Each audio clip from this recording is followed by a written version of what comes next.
ஐயா நம்ம வைதிக பிரச்சனையை பார்ப்போம், கொஞ்சம் கேளுங்க. ஐயனார் ஒரு பிலாசபர் தெரியுமா உங்களுக்கு? மாபெரும் தத்துவ மேதைக்கு கையில அருவாவை கொடுத்து வெளியே விட்டீங்கல்ல, இதுதான் வைதிகம். ஐயனாரை பத்தி அண்ணன் அருட்தந்தை ஜெகத் கஸ்பர் பேசுறார். ஐயனார் சிவனின் வடிவம். முதல்ல ஐயனார் கையில அருவாளை கொடுத்துனார். ஐயனார் கையில சாட்டதாங்கய்யா இருக்கு, அருவாள் இல்லைங்கய்யா, முதல்ல தெரிஞ்சுக்கங்க. ஐயனார் சிவனின் வடிவமாக கும்பிடுகிறோம். பொன்னையனார் என்று பெயர்.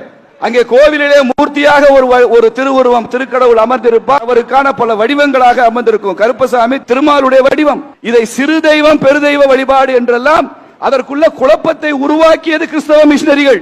கிறிஸ்தவ மிஷனரிகள் வந்த பின்புதான் இந்த குழப்பம் வந்தது.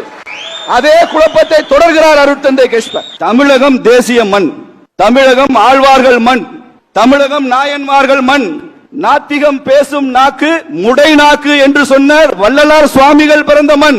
தேசியத்தையும் தெய்வீகத்தையும் இரண்டு கண்களாக போற்றுகின்ற ஐயா பசும்பொன் தேவர் பிறந்த மண். 25 ஆண்டுகளாக இந்த திருச்சி நகரத்தில் ஈவேரா அவர்கள் ஐயா அவர்கள் இருந்தார் என்பதை சொல்கிறார்கள். 1000 வருஷம் ரங்கநாதன் பள்ளி கொண்ட நகரம் ஐயாது. தமிழன் தான் கோவிலை பார்த்து பார்த்து ஆயிரக்கணக்கான ஆண்டுகளாக கோவில் கட்டிய சமுதாயம் தமிழ் சமுதாயம்.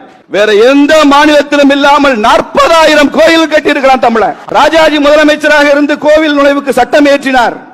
யார் வருகிறார்கள் தடுக்கிறார்கள் பார்க்கிறேன் என்று சொல்லி ஐயா பசும்பொன் தேவர் கூட நின்றார்.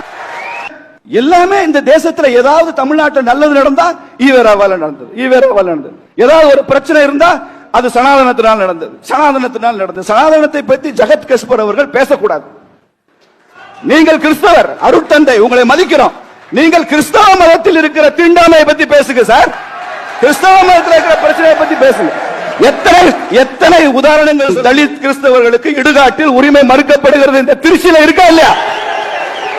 இவர் இங்கே வந்து வைதிகம் பேசுகிறாரு, சனாதனம் பேசுறாரு, இந்து தர்மத்தை பத்தி பேசுறாரு. நான் அதை ஏற்றுக்கொள்கிறேன். அந்த சீர்திருத்தம் சொல்கிற உரிமை உங்களுக்கு உண்டு என்பதை நான் ஏற்றுக்கொள்கிறேன், மதிக்கிறேன் உங்களை. ஆனால் அதை முதலில் உங்கள் கிறிஸ்தவத்தில் இருந்து ஆரம்பிங்கள் சொல்றேன். எங்களிடம் வேண்டாம். எல்லா சாதியினரும் அர்ச்சராகணும், ஆலயத்துக்குள்ள போகணும் பேசுற அக்கா அருள்மொழி தமிழ்நாட்டின் மசூதிகளில் பெண்கள் வழிபட அனுமதி வேண்டும் கேட்பாரா? அப்ப ஈவேராக்கு முன்னால தமிழ்நாடு இல்லையா? ஈவேராக்கு அப்புறம் தானே ஈவேரா மண் வந்திருக்கணும். தொல்காப்பிய காலத்தில் யாரோட மண்? ஆன்மீக மண். எல்லா மதங்களையும் ஏற்று போற்றுகிற ஒரு தன்மை உள்ள ஒரே மதம் இந்து தர்மம். பெரியார் மண் அல்ல, ஆன்மீக பெரியார்களுடைய மண். அவ்வளவு.